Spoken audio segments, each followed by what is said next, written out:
Wake the f up, samurai. We have a city to burn.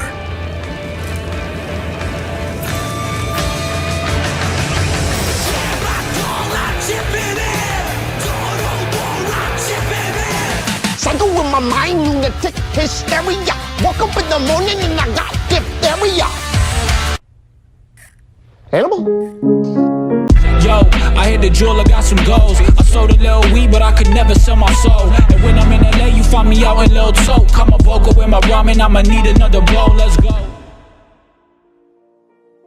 What is art truly? Is there such a thing as objectively bad art? Or is it all bound in subjectivity? Can horrible art become great? Or is bad art damned to forever be bad art? The once critically panned Vincent van Gogh eventually was renowned for his artwork years later. In fact, to quote Vincent van Gogh himself, "Hoes mad, hoes mad, hoes mad." In response to all this, we are going to discuss the work of one such fellow. That man, of course, being Dylan Guptill. I've always wanted to do a Guptill 89 commentary video, but not in the same way that other people do. Instead, I want to look at it from a new lens, a retrospective lens. Because believe it or not, the top 10 hottest female Sonic characters video is almost 10 years old. Now, I'm guessing you're either one of two people. Either you know exactly what I'm talking about, or you have no clue what I'm talking about. If you don't know, welcome to middle school. High school gets way better, trust me. But if you do know what I'm talking about, you know we're in for a ride. However, this video is very much misunderstood. People tend to call it so many names. Dumb, cringy, creepy. But you know what I call it? I call it a classic. I call it a masterpiece. This is unironically, you know, no joke at all, no joking here, one of the greatest YouTube videos of all time. This video is a masterpiece worthy of Turner Classic Movie status. I'm surprised the Criterion Collection hasn't, you know, made a re-release of it yet. So grab a snack and a glass of orange juice because we're about to go back in time and watch the top 10 hottest female Sonic characters. Sonic the Hedgehog, one of the greatest and most attractive characters ever thought up. From the very first scene, you can tell that Dylan Guptill is an ahead-of-his-time genius. This scene heavily implies that Dylan Guptill is, in fact, a homosexual, and Sonic's the one who made him gay. He can run at sound speed, take out enemies in a flash, and best of all, he's blue-colored and knows how to handle the females. Especially in Sonic's Ultimate Harem, am I right? A callback! Speaking of females, the Sonic universe might also be classified as hot chick heaven.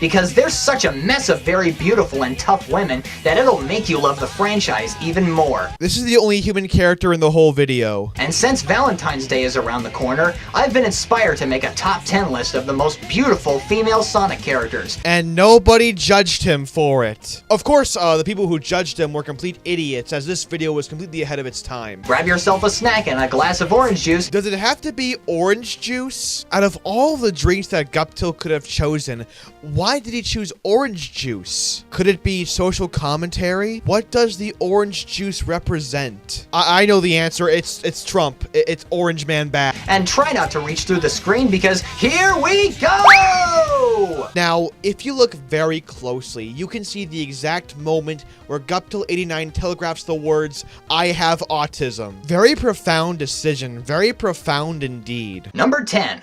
Try this question on for size. Who chases and hugs Sonic all the time and wields a powerful hammer? Keanu Reeves. Why, it's Amy Rose, of course. No, it's Keanu Reeves. I mean, have you seen John Wick?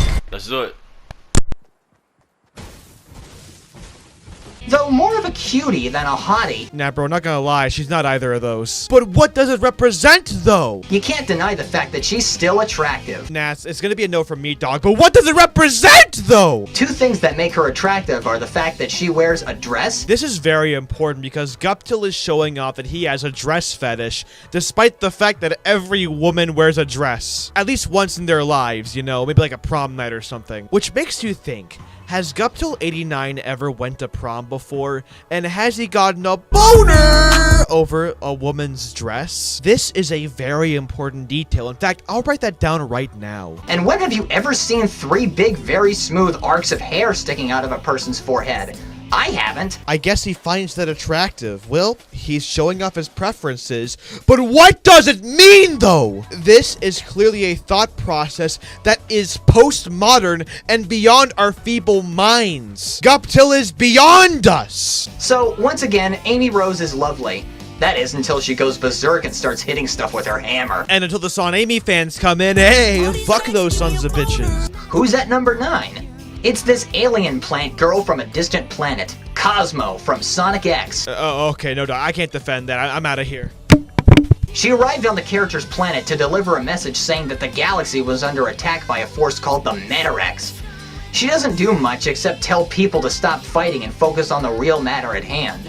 The real reason she lands at the number 9 spot is that Dog, she's 9. What are you, Jared from Subway? she becomes Miles Tails Prower's sweetheart. Something Tails needed for a long while. Dog, they're like kids. You can't do that. Numero 8. In this list entry, we are given Dylan Guptil's phenomenal bilingual Spanish skills. He is like the second coming of Jason Bourne. He is very fluent in Spanish. Once again, Dylan's bisexuality is heavily implied. But Domsville, you said bilingual, not bisexual. Well, exactly, retard. What Dylan is trying to imply here is that if he is bi at language, what else is he bi at? The answer is that he is a bisexual. Dylan Guptil is the Tyler the Creator of the YouTube game. Just a shame that nobody really saw it. Cream the Rabbit's mother, Vanilla. Ooh, and the milf she is. She's attractive and is the size of an average human mother. Oh, your boy like I'm big. What really surprises me about her is that the leader of Team Chaotix, Vector the Crocodile, falls in love with her. Kinda silly, don't you think? Now, this scene is very much commentary on interracial marriage. As we all know, 9 years ago in 2010, interracial marriage was illegal. It wasn't until Barack Obama himself came on stage and said these words.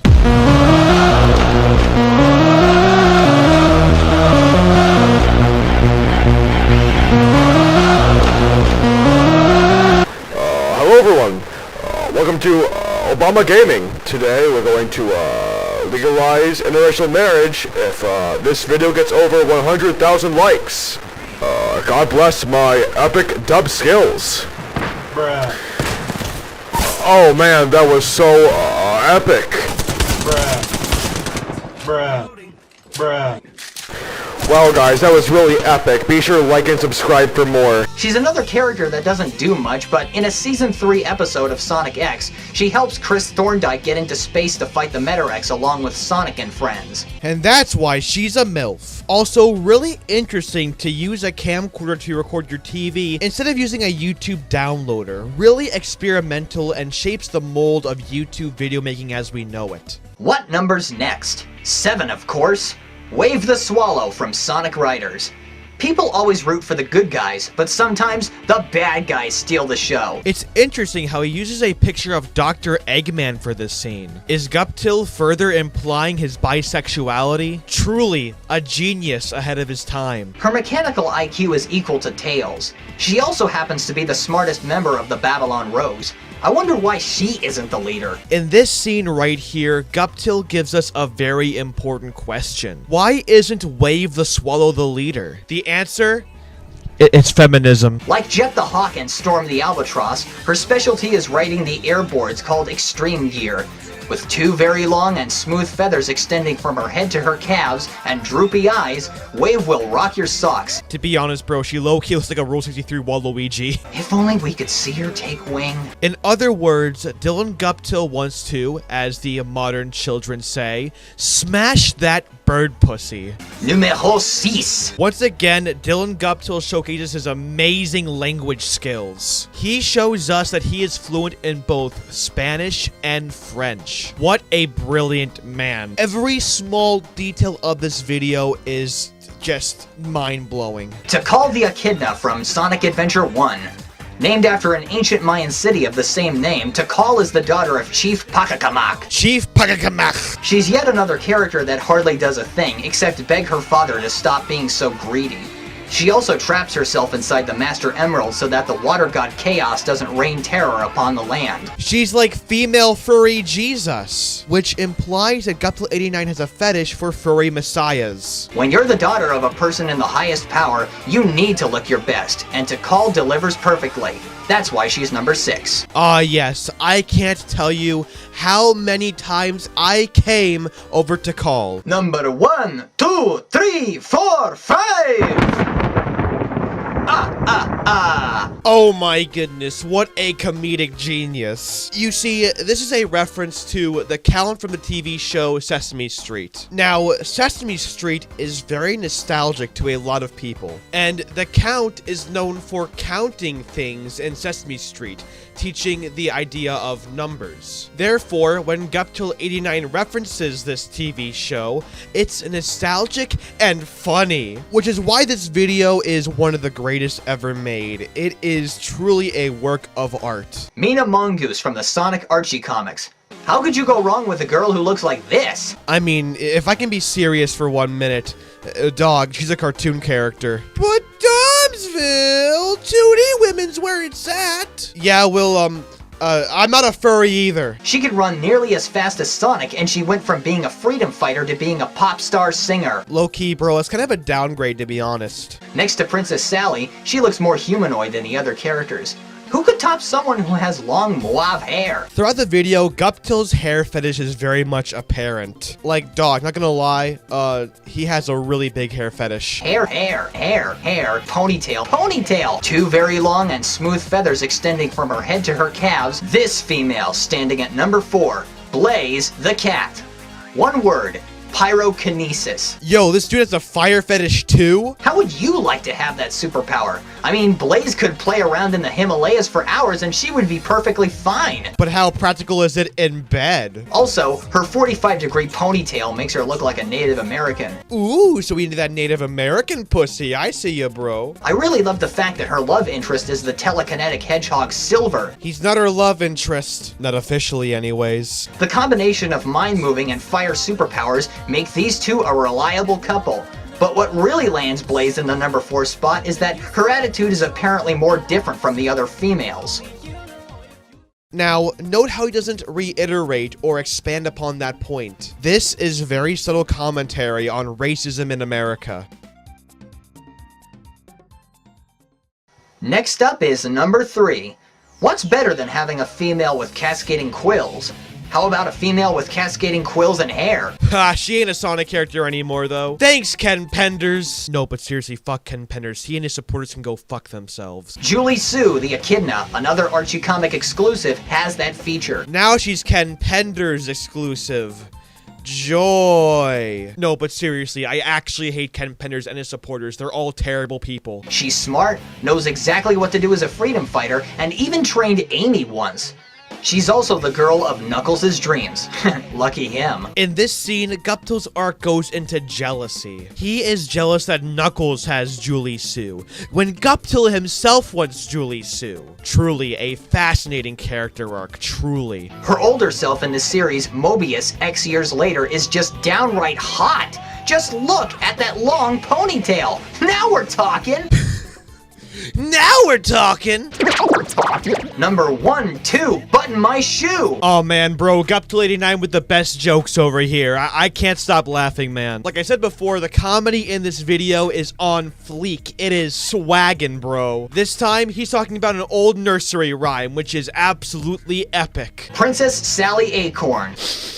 Rest in peace, man. She's up with Jaw now. There's a lot to say about this character. She's the heir to the throne, Sonic's first official romance, the only character that used to not wear clothes. Damn! He into those non-clothed women. Brave and athletic, the most humanoid character, and is like a mother to Tails. It's interesting that Guptil brings up this point because earlier it was established that he is into MILFs. Therefore, this is a really good cycle here, a really good callback to an earlier part of the video. In the TV show Sonic Sat AM, one freedom fighter The cowardly Antoine constantly tries to woo Sally, but doesn't succeed because he's a coward. I don't know why, but the way he says woo is quite interesting. He has this naturally radical voice, and so when he says woo, he's like, woo. Woo Sally, woo Sally, woo Sally. The princess is also a semi-perfect example of an excellent love interest. Once again, I love how he uses Sonic and Sally Romantic Moments 3 and records it with his fucking camcorder. Guptil89 is truly a minimalist and an experimentalist. One of the best in the past 30 decades, clearly. Although there were a couple of times when she really snapped and acted like a lunatic.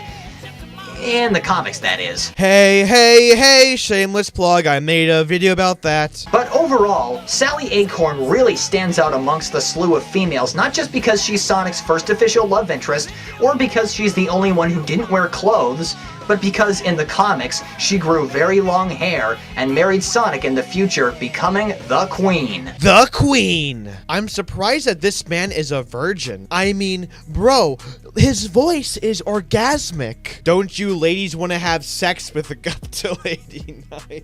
So, you've seen a pyrokinetic cat, a swallow, 2 gorgeous echidnas, and even a princess. Who could possibly top those kinds of females? I don't know, man. My excitement's at peak level. Well, get ready, folks. This is the #1 hottest Sonic the Hedgehog female character. Oh boy, man. My excitement's at peak, boy!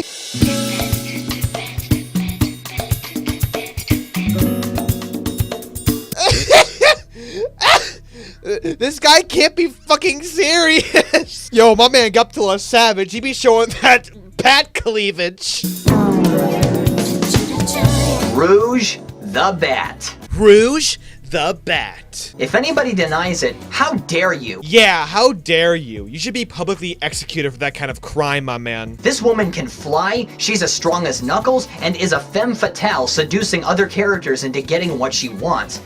Instead of having one love interest, she has 2. As you can tell here, Guptil is dramatically introducing a brand new point into the video. The amount of enthusiasm he brings into his performance is just astonishing. I'm surprised the Academy Awards completely snubbed him back during his day. There actually have been situations where Rouge's cleavage has been exposed, but it eventually got censored. What a price to pay.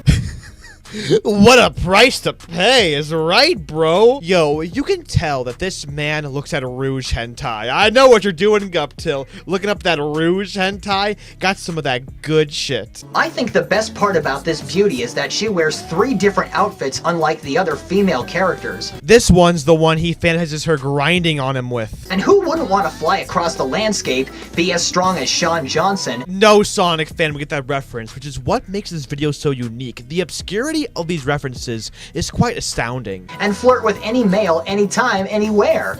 These 3 traits make Rouge the Bat triumph over all of the Sonic the Hedgehog females. My hat goes off to you, Sonic Team USA. You ought to be proud. And my hat goes off to you, Guptil. You ought to be proud. There you have it, folks. Those were the hottest female chicks in the Sonic universe. I hope you enjoyed it. Happy Valentine's Day, and I'll see you later. Here we go!